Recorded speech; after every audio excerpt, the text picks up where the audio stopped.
Chapter 30. Max gave his wife a peculiar look as if she lost her mind. Zempyro scurried over to the other side of the booth and leaned in so she can have a conversation with her husband. She knew she had to stay quiet because she didn't want her family business to get out in the world. "What do you mean, sinister?" Max whispered. Zempyro surveyed her surroundings and realized she couldn't have the conversation in public. It was way too personal. She proceeded to head towards the back of her restaurant where her office resided, and her husband followed right behind her. They weaved through prep cooks, timers, kitchen chatters, and dishes clatter in order to make their way to the office. Once they entered, Zempyro breathed a little soot out of her mouth, causing for the room to become soundproof. "Pyro magic," Max whispered. You could have learned how to do this too. It's not just exclusive to alphas. Anyway, Max continued his conversation. Zempyro glided past Max, heading towards the desk. Max sat across from her and got comfortable because he knew what his wife was going to say was going to make him feel unease.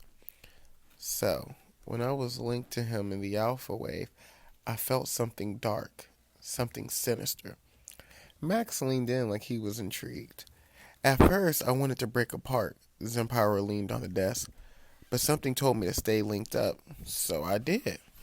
Max's eyes grew wide like the solar eclipse, so I stayed connected, and it was something dark and conniving. Max added. "I have felt like this before." She leaned back.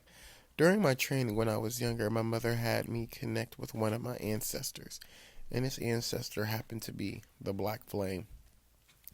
Max jumped out of his seat right at the same time a prep cook barged in, saying they were out of Melissa. They both displayed a shock expression before gaining their composure. "Check under the sink." The prep cook turned around and shut the door behind her. Zempyro breathed again, making sure to magically lock the door. Max sat down quickly and gave his wife all of his attention. "When I was younger, my mother took me to the center of town. She told me that I had to focus on the Black Flame. Now, I had no idea what she meant, but she told me to focus on it before we arrived. When I got there, I focused on the Black Flame. I instantly got connected with an ancestor that was so destructive. He killed everything in his path, and there was so much blood. And what I later discovered in that premonition was he was able to do so because he gained the trust of the people around him." Max frowned. "But what was interesting was I linked with him before everything, and he was the most nicest, most kindest individual you will ever meet in their life, but something about him was always off." The tapping on the desk was a nervous tick. The way I felt in that premonition being linked with the Black Flame was the same way exactly I felt being linked to Zem. "So now what?" Max finally spoke. "We have to get answers, and there's only one person I know that has the answers to everything dragon-related and magical-related."